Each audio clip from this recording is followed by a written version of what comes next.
सभी सम्मानित साथियों को जय भीम। साथियों, मैं आपका मित्र राजकुमार, आप देखना शुरू कर चुके हैं बहुजन इतिहास RBS न्यूज और M इंडिया न्यूज।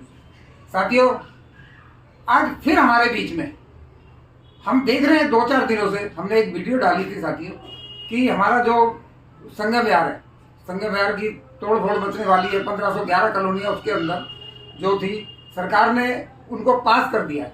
हमारी जो संगम विहार था उसको साथियों, वो के अंदर उसका नाम नहीं है, उन कॉलोनियों का नाम नहीं है, यानी संगम विहार के ऊपर खतरा मंडरा रहा है। ना ही हमारे जो सांसद जी हैं उन्होंने कोई जवाब दिया था और ना ही हमारे जो विधायक जी हैं उन्होंने साथियों जवाब दिया था। मगर अब हमने जब वीडियो डाली है तो हमारे सांसद जी का भी जवाब आया है और हमारे विधायक जी का तो अभी तक कोई जवाब नहीं आया है कि जनता में एक डर का माहौल है साथियों संगम विहार के अंदर। और डरेगी क्यों नहीं जनता? भाई बड़ी गरीब जनता है यहाँ की। बहुत कैसे कैसे लोगों ने अपना पैसा इकट्ठा करके लोगों ने अपने जमीन मकान बनाया है। तो साथियों, डर का माहौल तो संगम विहार के अंदर है। तो आज हमारे साथ में हमने भागवत जी को बुलाया है, जिन्होंने जो पूर्व निगम पार्षद जी के जो प्रत्याग वो थे, सहभागी थे वो उनके, तो बहुत अच्छी तरह से अपनी बेबाकी से, और बहुत सुलझे हुए आदमी राजनीति के अंदर, और बड़ी बेबाकी से अपनी बातों को और सवालों का बहुत आराम से बड़ी और सुलझे हुए आदमी हैं। तो आइए भागवत जी से पता करते हैं और कि उन्होंने सरकार के ऊपर जो ये ब्लेम लगाया है कि ये संगम विहार जो कॉलोनी है, ये हमारी 1731 कॉलोनियाँ थी उसके अंदर नहीं आ रही है। तो इसको सुन के भी, ये वीडियो को देख के भी लोगों के अंदर जो डर का माहौल बना है उस पर हालांकि हमारे सांसद जी ने आगे बयान दिया है कि भाई मैं एक भी मकान को संगम विहार के अंदर टूटने नहीं दूंगा। और इस पर हमारे विधायक जी को भी अपना उत्तर देना चाहिए, क्योंकि जनता में देखिए जनता डर का माहौल एक है।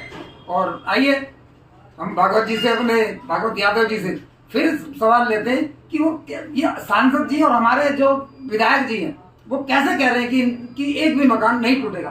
भागवत जी, आपका बहुत बहुत स्वागत है हमारे चैनल पर फिर दोबारा से। जितने भी दर्शक हैं आप लोगों के दोनों चैनल के, उनको मैं नमस्ते करता हूं। और आपने एक क्वेश्चन दिया कि अपने लोगों के वीडियो आपके चलने के बाद सांसद महोदय ने बोला है कि एक भी ईंट जो मकान बन चुका है उसे टूटने नहीं देंगे। ठीक है, मैं भी ताली बजा दिया। अब इनका जवाब आप सांसद जी से लीजिए। सांसद महोदय रामवीर सिंह विधूरी, मनोज तिवारी जी, कपिल मिश्रा जी जो मंत्री हैं, रेखा गुप्ता जी, ये सब कह रहे हैं एक ईंट न टूटने दें। मैं मुख्यमंत्री महोदय के क्षेत्र की बात करता हूँ, शालीमार बाग, जहाँ पे उनको सबसे ज्यादा वोट मिला। एक दिन पहले जाके बोले एक ईंट नहीं टूटेगा, दूसरे दिन बुलडोजर लगा, पूरा सफाया, जो आपके नजर में भी है, पूरी समाज को नजर में है। रामवीर सिंह विधूरी कहते हैं एक मकान न टूटेगा, लेकिन उनके क्षेत्र में ही जहां से वो जन्म लिए वहां भी टूटा। और पूरे दिल्ली में 12 गांव वो भी चला गया, कह रहा है ये भी टूटेगा ओजोन में। और एक ईंट नहीं, ये कह रहे हैं एक ईंट नहीं ये होगा। मैं आपको बता देना चाहता हूं मेरे तरफ से, और संगम विहार 2 विधानसभा में बटा है। दोनों विधानसभा, देवली विधानसभा, संगम विहार विधानसभा, या बदरपुर ले, शालीमार बाग लें, उधर वाला संगम विहार लें, जिनको ओजोन में रखा है। मैं सबके तरफ से एक क्वेश्चन करना चाहता हूं कि इन्होंने जो 1511 कॉलोनी पास किया है, प्रत्येक भाजपा के जो राष्ट्रीय लीडर हैं, मुख्यमंत्री महोदय दिल्ली, सांसद रामवीर सिंह विधूरी, कपिल मिश्रा, मनोज तिवारी, एक छोटा सा वर्कर जो हम लोग यहाँ का 25-30 वर्षों का अनुभव है, पार्षद रहे हम लोग, लेकिन वो अलग बात है कि तब भी पैदल आज भी। एक क्वेश्चन है इस गरीब के तरफ से और समाज के लिए कि आप ये बता दीजिए 1511 कॉलोनी पास था, तो उसमें संगम विहार क्यों नहीं, बदरपुर क्यों नहीं, शालीमार बाग क्यों नहीं, उसमें उधर वाला संगम विहार क्यों नहीं, देवली क्यों नहीं, और इसको जो ओजोन में रखे हो उसको आप डाल दो, उसको आप डाल दो, एक जवाब ले लो उनसे। हम लोग उनके लिए स्वागत के लिए तैयार हैं, ये मैं कहता हूँ। मान्यवर, उन्होंने ये कहा कि ठीक है जो ओजोन के अंदर आई है, जो दूसरा वाला सोनिया बहर वाला जो संगम यार है, वो संगम यार तो चलो जमुना के किनारे में आता है भाई, वहाँ पे तो पानी भरता है। इधर संगम यार में कौन सा पानी भर रहा है आपके संगम यार? सालीबार बाग मुख्यमंत्री के वहाँ पे कौन सा पानी भर रहा था? इन पे कैसे विश्वास करें? अब इसलिए विश्वास नहीं है, आपका क्वेश्चन कि विश्वास क्यों ना करें, तो जनता इसलिए विश्वास हम लोग नहीं कर रहे हैं। जनता की तरफ से मैं बोल रहा हूँ कि इन्होंने तो पीएम उदय योजना के तहत प्रधानमंत्री का वचन है, वादा है, और इन्होंने संगम विहार से रजिस्ट्री करवाया, मान्यवर आपने भी किया था, और यहाँ से करोड़ों रुपया उड़ाई किया कि पास हो गया, पास हो गया। जब पीएम उदय योजना में आपके नरेंद्र मोदी भारतीय जनता पार्टी के सिरमौर, जब उनके द्वारा कहने पे, अमित शाह के कहने पे हम लोगों ने पैसा जमा किया, मेरा पास था कॉलोनी, तो उसी 1511 जिसको आप पास किए हो वो भी पास था, तो उसको आपने उधर रख लिया और मोदी जी के पैसे कहने पे हम लोग जमा किए और उसको आप फेल कर दिए। तो इन सांसदों का क्या वैल्यू वहाँ कैसे मान लें? माननीय जनता तो देखिए, जनता अपने विधायक जी पर विश्वास करेगी, जो भी संवैधानिक पोस्टों पे लोग बैठे हैं, जनता इसीलिए तो उनको चुन के बैठाती है ना। मैं भाई अब किसी दूसरे से तो बात करेंगे, आपसे हमारा सवाल करने का ये मतलब था कि आप भी एक जो पूर्व प्रतिनिधि थे और यहाँ पे काफी दिनों से आप निगम पार्षद के साथ में रह चुके हैं और इतने दिन आप सुलझे हुए आदमी हैं, आप राजनीति से सुलझे हुए आदमी हैं, इसलिए आपसे हम सवाल कर रहे हैं कि जो जब 2014 में यहाँ पे जब ये सरकार आई, उस टाइम आपने देखा होगा कि हर मकान की इन्होंने भाई कितने गज का मकान है संगम विहार के अंदर और कितने गज का वो ठुल्लू ले लेके लोग आते थे इसका रजिस्ट्रेशन करने, लोगों से पैसे भी लिए गए भाई, किसी से 1000 लिए गए, किसी से 900 लिए गए। उस पैसे का क्या होगा? उस पैसे का मतलब वो कोई रिजल्ट निकला? कुछ रिजल्ट नहीं है, बहुत बड़ा वो घोटाला में गया। और मैं विषय पे रहना चाहता हूँ, मकान पे भी उस पैसे का वही होगा जो वर्तमान में अभी अभी जय श्री राम जी के अयोध्या मंदिर में जो घोटाला हुआ है ना चंदा का, ये वही घोटाला उसी टाइप से चारों तरफ घोटाला कर रहे हैं। और मेरा मांग है भाजपा से कि हम आपको फूल माला से स्वागत करेंगे सबका। आप 1511 कॉलोनी जैसे पास किए हो, आपने हम लोगों को निकाला है और सारे दिल्ली के सभी कॉलोनी को उसी तरह में डाल दो। आप ये क्यों कहते हो एक ईंट नहीं लगेगा? इसका मतलब अनऑथराइज है। आप अपना मकान रुकवा दो, जहां बना वहीं रिपेयरिंग नहीं कर सकते, इसका मतलब क्या है? आप गड़बड़ कर रहे हो, करोड़ों अरबों रुपया घोटाला किए हो। आप सीधी सी बात बोलो, जैसे 1511 कॉलोनी को पास किया, आप लोगों के संग धोखा नहीं होगा, हम इनको भी पास करेंगे, नहीं तो जनता उतरेगी रोड पे, मन बना रखी है और आपसे करवा लेगी आपको पकड़ के। ये कहना। अब रही बात विधायक जी के बारे में, आपने बोला यहाँ के विधायक चंदन चौधरी जी के बारे में कि वो एक शब्द नहीं बोल रहे, वो क्या बोलेंगे? उनके कार्यालय से हमको ये आया, उन्हीं के कार्यालय के लोग बताते हैं कि नाम मत बताना। विधायक जी बोले हैं कि जहां नक्शे में टूट फूट है वहां से अपना मकान बेच लो जिसका है। और विधायक जी चंदन जी, अब आप बड़े लोग हो गए, कभी आप मेरे घर पे बैठा करते थे, यादव जी कैसे नहीं था बड़े, वो बात की बात है। आपको बधाई हो इस बात का भी, जो मैंने पिछले वीडियो में बोला था इंटरव्यू में, कि वो यहाँ बिल्डिंग का काम करना चाहते हैं।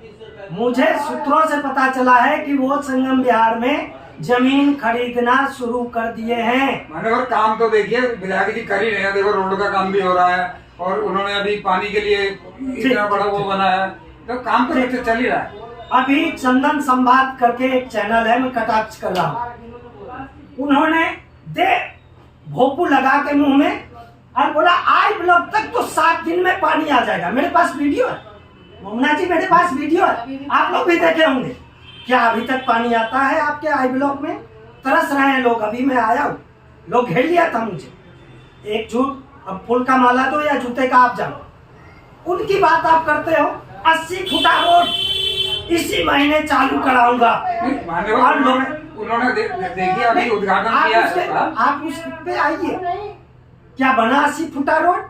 उन्होंने बोला प्रत्येक ट्यूबवेल पे, आप पानी की बात छेड़ दिए, उनके वादे की, प्रत्येक ट्यूबवेल पे सरकारी व्यक्ति की बहाली होगी। काम वो तो काम धंधा देखिए, वो तो लगे ही मैं काम करने में। हाँ। मगर क्या करें, अब लोग स्टे ले लेते कोर्ट से, तो भाई रोड का चौड़ीकरण करने नहीं दे रहे लोग। कोर्ट का स्टे मैं चुनौती देता हूं चंदन को आज नहीं लगा, पहले से था। इसका पहले भी लगा हुआ था। पहले से था। हाँ, पहले इसका मतलब मान्यवर चंदन चौधरी जानबूझ के लोगों को बेवकूफ समझता है, बेवकूफ बनाना चाहता है। आप झूठे वादे क्यों करते हो? आप झूठे वादे करते क्यों हो जो आपके बस में नहीं है? आप लोगों की बहाली क्यों नहीं करवाए जो कह रहे थे सरकारी नौकरी आएगा सर? और 1 रुपया।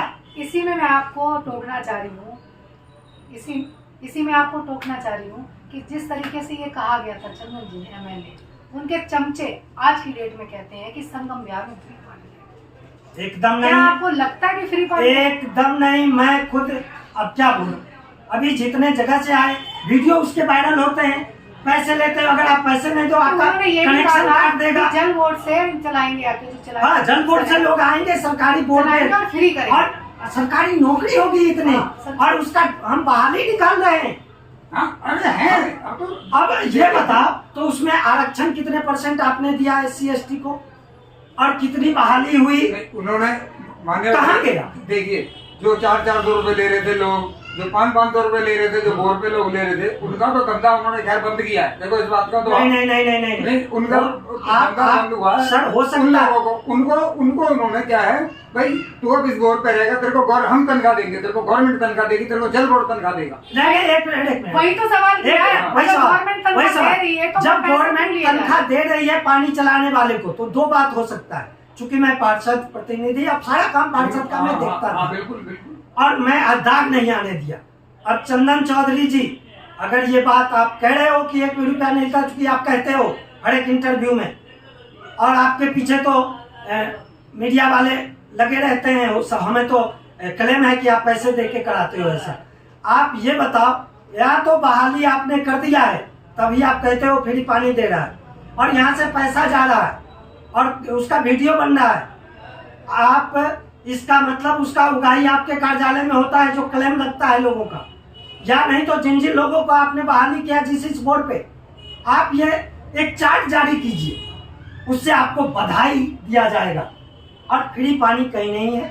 हो सकता है कि आपसे फ्री पानी इसलिए मिल रहा होगा कि ये सोचता है, ये जो मीडिया की ताकत है, सोशल मीडिया की, मोदी मीडिया नहीं तो मेरा रेल बना देगा, इसीलिए हो सकता है। नहीं तो मान्यवर, यहाँ गर्मी है, आपके छत पे आके बंदर कहीं से वो ले आए आम, और चारों तरफ फैला दे। आज हुआ है एक आदमी के साथ, अगर आम ले आए और फैला दे, आप छत पे जा नहीं सकते, मक्खी भिनकता है, और पानी आ रहा है, अगर आपने पानी से छत धो दिया ना तो आपको पानी काटने की धमकी मिलती है।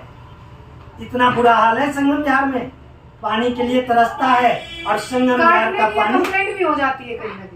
अरे भैया, संगम बिहार का पानी तो देवली विधानसभा इनके चमचे खा रहा है। मान्य, और देखिए, जो इनके समर्थक हो सकते हैं भाई, उनको बोल सकते हैं भाई चंदन जी ने तो काम करा ना, विधायक जी ने तो काम किया ही है ना। ठीक, आप वही बात करते हैं कि आपका बच्चा छत से सुसु कर रहा था, बाथरूम कर रहा था, तो हम लोग जा रहे थे तीनों, एक किस्सा के माध्यम से चंदन चौधरी को लेते हैं। चंदन चौधरी जी, उनके समर्थक वो कर रहे थे, तो अब जाएंगे गार्जियन के पास ना आपको कहने, तो आपको कहने आए, तो आपने बोला अच्छा मेरा बेटा फर्स्ट फ्लोर से सुसु कर रहा, तो गधा है, उसको तो टॉप फ्लोर से करना चाहिए। तो जिम्मेदार तो आप ही हो, शिकायत किसके पास जाएगा? इसलिए तो हम लोग चंदन चौधरी से शिकायत करते हैं और वो समाधान नहीं करते हैं। तो ये जो क्लेम है उन पर कि प्रत्येक बोरवेल से उगाई है, ये सत्य है, और वो इसके जिम्मेदारी लें और इसका सुधार करें, बढ़ना। मान्यवर जी, पूरा भारत इतना मोदी जी का वो बना रहा है, आप ये छोटी छोटी बातों पे काय को इतना आरोप लगाते रहते हैं आप लोग। इसका देखिए नेहरू जी से बराबरी हो रही है, नेहरू जी से भी आगे आप देखते हैं, उनसे भी बड़े वो हो गए हैं। एक बात बताइए, एक जवाब ले लो। 198 करोड़ रुपए नेहरू जी ने और राजकोष में जमा कराया था जब देश के ऊपर गरीबी आई।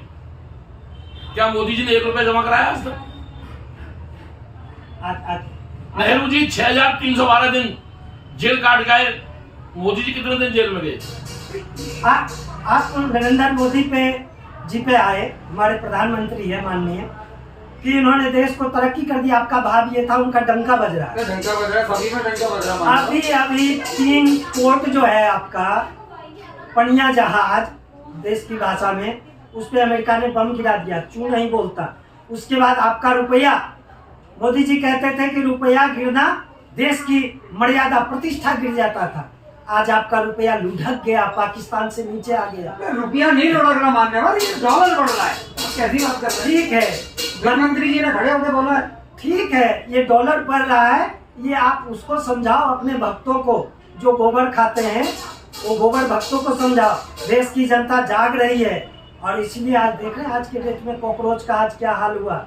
युवा ही है, जग रहा है और ये आपको तोड़ के रख देगा। आज तो मानने वाले कांग्रेस ने भी बहुत बड़ा, एक तो लखनऊ के अंदर इतना बड़ा कांग्रेस पार्टी का वो हुआ प्रोटेस्ट, आपने देखा कोई भी मीडिया, मेन स्ट्रीम मीडिया पे वो नहीं दिखाया नहीं तो चले। और आपने आज एक और प्रोटेस्ट हुआ है राष्ट्रपति भवन पे, 61 जितने कांग्रेस के 61 विधायक थे, नहीं मीडिया नहीं दिखाएगी, मीडिया आप लोग दिखाओगे।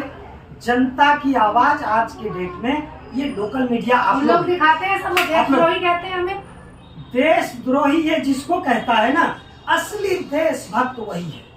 ये जिसको बोल दे देशद्रोही, समझ लेना असली देशभक्त है। और ये लोग देश को बेच रहे हैं, पूरे दुनिया में भारत का इमेज खराब कर दिए। कभी ये कहता है ये देश बेकार है अमेरिका, एक चू नहीं बोलता है। पूरा देश, सच बता रहा हूँ, स्टिंग फाइल के चक्कर में मोदी जी बेच दिए हैं। और आने वाले टाइम में आपका किसान के लिए सारा बाहर से गेहूं आएगा, फल आएगा, फ्रूट आएगा और उसका क्या असर आएगा। शुरू में 10 रुपए किलो यहाँ से मिलेगा, लेकिन जब किसान आपका फायदा होगा नहीं, वो खेती करना छोड़ देगा, आपका बीज खत्म। उसके बाद वेनेजुएला का जो हुआ था हाल ना, जब देश वेनेजुएला में पहले इसी तरह का फल फ्रूट और अनाज उपजता था। अमेरिका ने बोला नहीं, मेरे से खरीदोगे, और जब उसका बेस खत्म कर दिया, किसान को मार दिया, बीज खत्म हो गया, तब उसको बोला तेल मेरे थ्रू ही बेचोगे। फिर उसके राष्ट्रपति को उठा लिया, जो भी थे उनके प्रधानमंत्री को। देश बर्बाद होने जा रहा है और लोग, भक्त लोग समझ नहीं रहे हैं। मेरा हाथ जोड़ के विनती है कि वो, चलो राष्ट्रीय लेवल की बात है, एक होके। अच्छा, और आपके उसका असर क्या हुआ पता है? संगम विहार में, देवली विधानसभा में आपका जो न्यूज चला आप लोगों का, अब नाम लेता हूं मैं, राम भगत जी भाजपा के हैं, विधायक जी से ज्यादा पावर रखते हैं संगठन में। अनिल गोगा बीजेपी के हैं। अब ये मत कहना कि आपके थे, जब थे तब थे, लेकिन मेरा ठीक ठाक रिलेशन। जितना बीजेपी के अंदर आदमी है सारे आम आदमी पार्टी के और कांग्रेस के आदमी है। विक्की गुप्ता, अखिलेंद्र गिरी, आप वोट देखे होंगे मान्यवर। आपका वीडियो देख के जो हम आप लोगों ने आह्वान किया कि सब लोग एक होके लड़ो, पहले मकान बचे फिर जाके नेतागिरी करना, सबों ने पोस्टर छपाया अपने भाजपा के खिलाफ। अब ये इंटरव्यू के बाद हो सकता है पोस्टर गायब हो जाए। उन्होंने बहुत लोगों का पोस्टर छप गया, मैं दंग रह गया। बीजेपी सरकार के खिलाफ ये सारे पदाधिकारी, ये आपका कृपा है, आपका क्वेश्चन न होता न छप। मान्यवर हमारा देखो पत्रकार, पार्टी के लोग ही नहीं जानते, पार्टी के लोग ही मानते हैं कि ये टूटेगा, तभी तो पोस्टर। हमारा पत्रकारों का काम यही है कि निष्पक्ष जनता तक आवाज आनी जानी चाहिए और जो भी जागरूक आदमी। मानवर एक क्वेश्चन मेरी तरफ से, चुनाव के अंदर मोदी जी का वादा था दिल्ली में, जहाँ झुकी वहाँ मकान, लेकिन मुझे आज ऐसा लगता है जहाँ मकान वहाँ मैदान। इस पे आप क्या कहना चाहिए? देखो जी, आप शादीशुदा हैं जी, बात मैं वही ले जा रहा हूँ, माफ करना भक्तों, आप शादीशुदा हैं, हम सब। अब ये बताओ कि मोदी जी भी शादी किए थे? हाँ किए थे। 3 साल तक यशोदा बहन जी, जो मेरी बहन है, मैं इज्जत करता हूँ, यशोदा बहन जी के संग पति पत्नी की तरह रहे जी। उसके बाद उनको छोड़ दिया। आज भी वो जी रही हैं इन्हीं के नाम से। कभी प्रधानमंत्री हाउस नहीं आने दिया, तो मेरा घुमा के वो था, मेरा वहाँ था पर्सनल नहीं, मैं वहाँ आता हूँ आपके संग। मोदी जी जो वादा करते हैं उससे उल्टा चलते हैं। ये परिवार वाले नहीं है, हमारा आपका महंगाई न गरीबी कुछ न समझेंगे। इनका वादा ये उसी तरह है कि जो इंसान जिसके पैर न फिरो वही कहेंगे फटे बनाई, वो का जाने पीर पर आई। ये लोग किसी का पीर नहीं समझते हैं और ये पूरा वही बना के रखना चाहते हैं। अभी तक चर्चा हुई मकानों के ऊपर, और देश की सबसे बड़ी, एशिया की सबसे बड़ी कॉलोनी है, जी। ठीक है, यहाँ की जनता के दिल में बड़ा भय है हम्म। कि ये कॉलोनी टूटेगी या नहीं टूटेगी। उसमें आप आपका निश्चित करें कि ये टूटेगी या नहीं टूटेगी, आपका क्या राय है? अगर टूटेगी तो हमें क्या करना चाहिए? Thank you. देखिए, अभी के लिस्ट के हिसाब से, वर्तमान लिस्ट के हिसाब से तो कॉलोनी जो टूटेगा उसी को येलो लाइन में पीले कलर से घेरा है और विधायक जी के ऑफिस से आया हुआ वो नक्शा है। तो अभी तक तो आपको मान के चलना होगा, नेताओं के बात पे मत रहना। जब तक ये हटता नहीं है तब तक टूटेगा। तो आपको क्या- अब इसको कैसे बचाया जाए, सर का जो क्वेश्चन है, एक बात याद रखना, जिस दिन ये साउथ दिल्ली एशिया का सबसे बड़ी कॉलोनी है, इसमें फैला हुआ काफी जगह, काफी लोग हैं, 2 विधानसभा है और इससे टच करता है। इसी एमबी रोड पे बदरपुर है, मेडौली है, सब है, मेहरानपुर है, लालकुआं है। जिस दिन 50,000 लोग ठान ले कि मुझे बचाना है, यहाँ से ऑल इंडिया प्रभावित होगा, इतने हम लोग हैं मेडौली टू बदरपुर, और जिस दिन उतर के आ जाए एमबी रोड पे, पूरा साउथ दिल्ली जाम होगा, पूरा पार्लियामेंट जाम होगा, प्रधानमंत्री हाउस जाम हो जाएगा और कितने को ये मारेंगे, तोड़ेंगे, जेल भेजेंगे। सबसे आगे हमें, आपको भी रहना होगा और हम लोग जाम कर दें, उसी दिन एक ऑडियंस लाएंगे। जो आप बोल रहे हैं वो उस पे आ रहे हैं, इसको कैसे बचाया जाए, एक वो विल लाए, और जैसे अभी दिसंबर तक रुका हुआ है, अब विल ला के